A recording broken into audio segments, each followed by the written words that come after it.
فرزند زہرا یہ حالات برے ہیں۔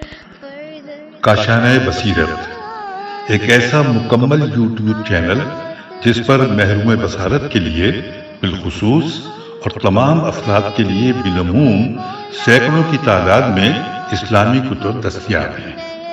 لہذا گزارش ہے کہ آپ اپنی ذمہ داری نبھاتے ہوئے کاشانہ بصیرت کو سبسکرائب کرنے کے ساتھ ساتھ بیل آئیکن کو پریس کیجئے تاکہ آپ علم کے حصول کے ساتھ ساتھ مذہب اہل بیت کی اشاعت میں بھی اہم کردار ادا کرتے رہیں۔ کاشانہ بصیرت۔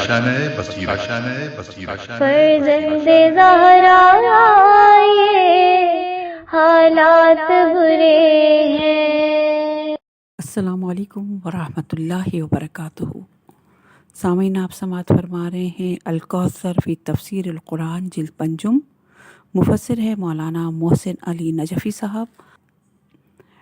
سورہ نور۔ الخبیثات للخبیثین والخبیثون للخبیثات والطیبات للطیبین والطیبون للطیبات اولئک مبرؤون مما یقولون لهم مغفرۃ ورزق کریم۔ خبیث عورتیں خبیث مردوں کے لیے اور خبیث مرد خبیث عورتوں کے لیے ہیں، اور پاکیزہ عورتیں پاکیزہ مردوں کے لیے اور پاکیزہ مرد پاکیزہ عورتوں کے لیے ہیں۔ یہ ان باتوں سے پاک ہیں جو لوگ بناتے ہیں، ان کے لیے مغفرت اور باعزت روزی ہے۔ تفسیر آیت نمبر 1۔ خبیث کفر اور شکر کی خباثت مراد ہو سکتی ہے، اسی طرح طیب سے مراد ایمان اور عفت کی پاکیزگی ہو سکتی ہے۔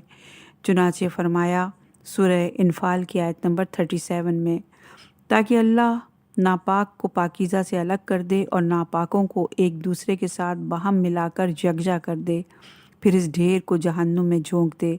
دراصل یہی لوگ خسارے میں ہیں۔ اس آیت سے دلیل ہے کہ خبیث سے مراد کافر ہے، لہٰذا آیت کا مطلب یہ بنتا ہے کہ خبیث عورتوں کا جوڑ خبیث مردوں کے ساتھ ہوتا ہے، یعنی کافر عورتوں کا جوڑ کافر مردوں کے ساتھ ہوتا ہے۔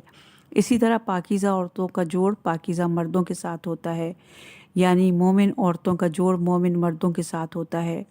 بعض مفسرین نے کہا کہ بری باتیں برے لوگوں کو سجتی ہیں اور اچھی باتیں اچھے لوگوں کو۔ بعض دیگر نے کہا برے اعمال برے لوگوں کے ساتھ مناسبت رکھتے ہیں، نیک اعمال نیک لوگوں کے لیے مناسب ہیں۔ پہلے معنی زیادہ سیاق آیت سے مربوط ہے، چونکہ آخر میں فرمایا یہ لوگ ان باتوں سے پاک ہیں۔ یہ دلیل ہے کہ طیب سے مراد افراد و اشخاص ہیں، اقوال و افعال نہیں۔ یہ آیت بھی اسی کی طرح ہے۔ آیت کا سبب نزول مسئلہ افک سے مربوط لگتا ہے، تاہم لفظ کی عمومیت کی وجہ سے ہر مومن مرد اور عورت اور غیر مومن مرد اور عورت سب شامل ہیں۔ اہم نکات نمبر 1، حقیقی کفو وہ ہے جو نظریات اور عقیدے پر مبنی ہو۔ یا ایہا الذین آمنوا لا تدخلوا بیوتا غیر بیوتکم حتی تستأنسوا وتسلموا علی اہلها ذالکم خیر لکم لعلکم تذکرون۔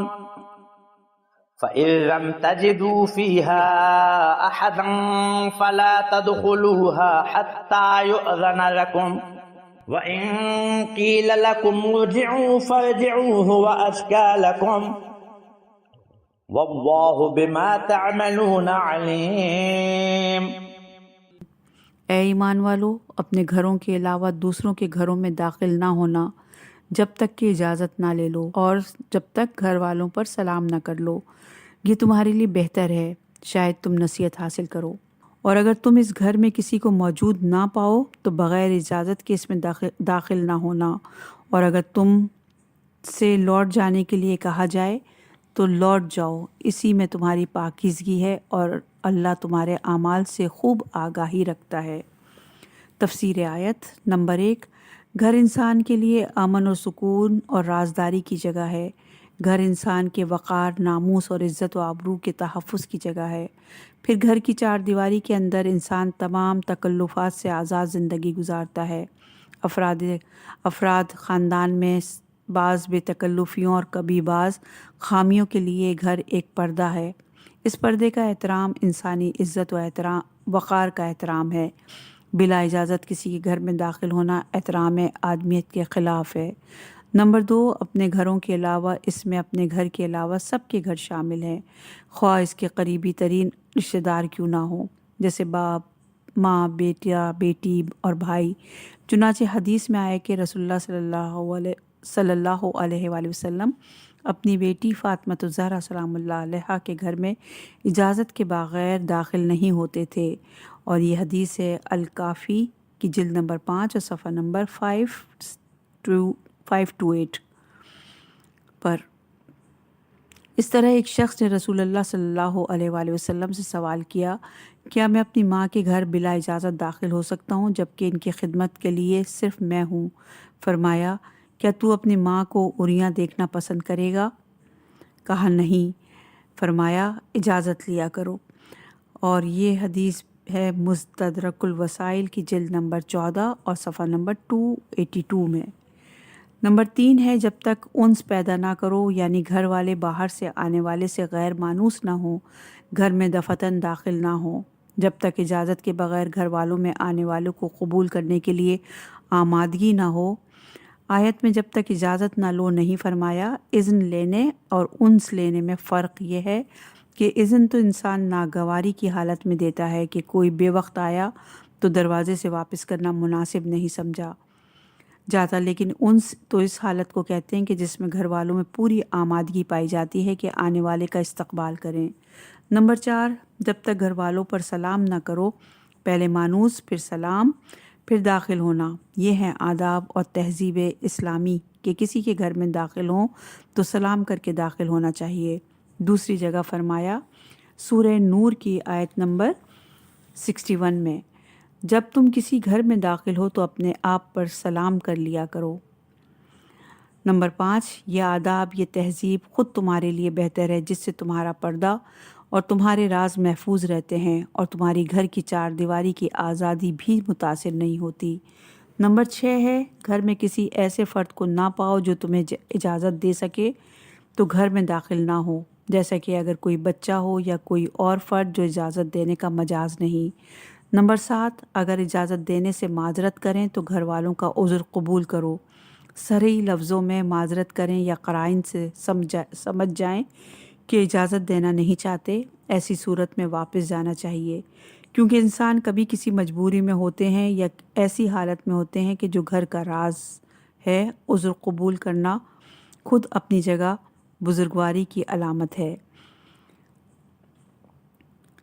آگے حدیث ہے کہ لوگوں میں بدتر شخص وہ ہے جو عذر کو قبول نہیں کرتا، اور یہ حدیث ہے غرر الحکم الفضل السداس حول الاعتذار صفحہ نمبر 447 پر۔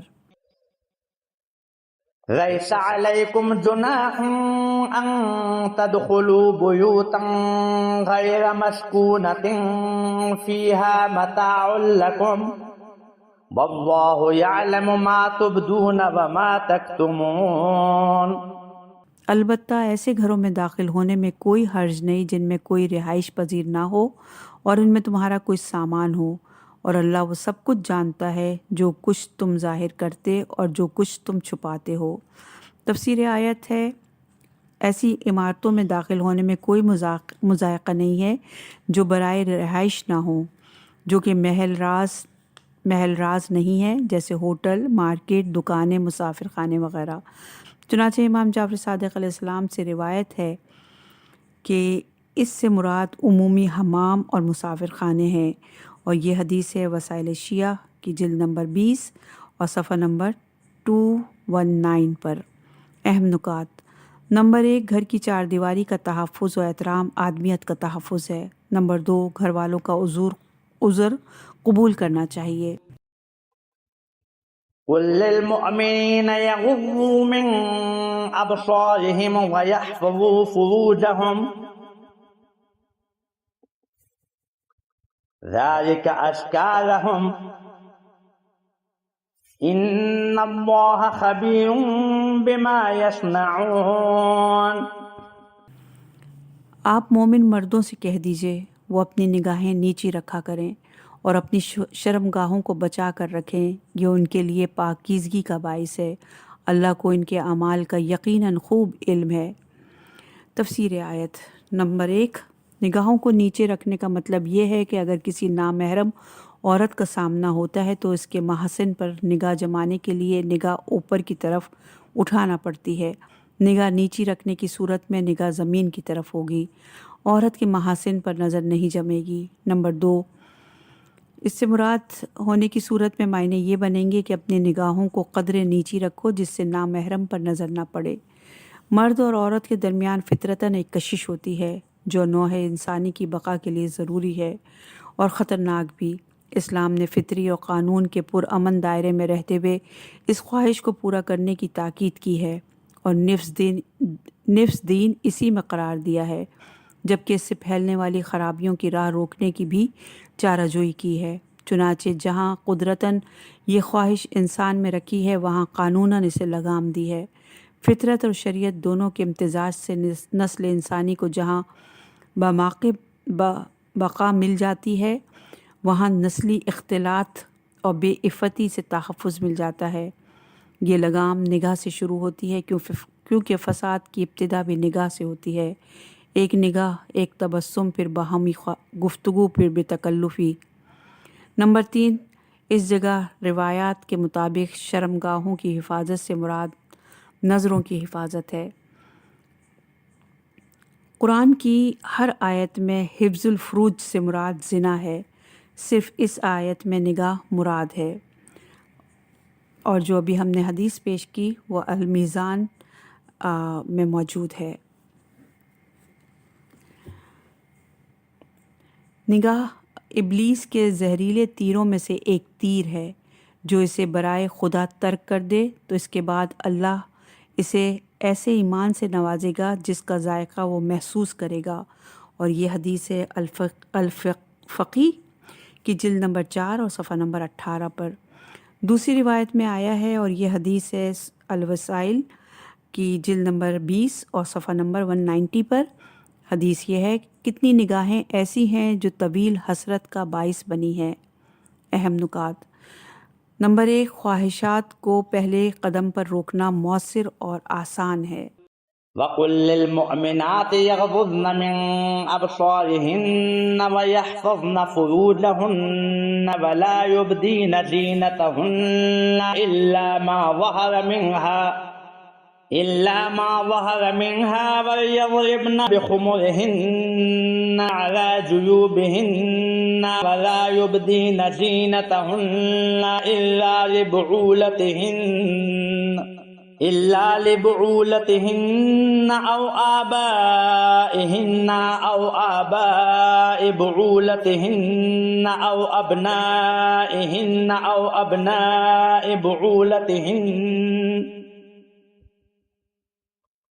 أَوْ أَبْنَاءِ بُعُولَتِهِنَّ أَوْ إِخْوَانِهِنَّ أَوْ بَنِي إِخْوَانِهِنَّ أَوْ بَنِي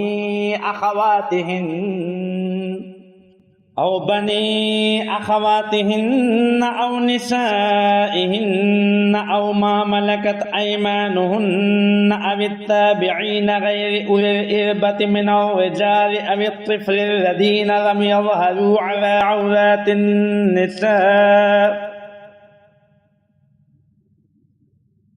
وَلَا يَضْرِبْنَ بِأَرْجُلِهِنَّ لِيُعْلَمَ مَا يُبْدِينَ مِنْ زِينَتِهِنَّ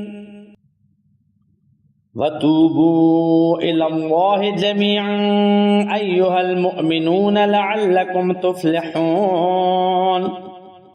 اور مومنہ عورتوں سے کہہ دیجئے کہ وہ اپنی نگاہیں نیچی رکھیں اور اپنی شرمگاہوں کو بچائے رکھیں اور اپنی زیبائش کی جگہوں کو ظاہر نہ کریں سوائے اس کے جو اس میں سے خود ظاہر ہو، اور اپنے گریبانوں پر اپنی اوڑھنیاں ڈالے رکھیں اور اپنی زیبائش کو ظاہر نہ ہونے دیں سوائے اپنے شوہروں، آبا،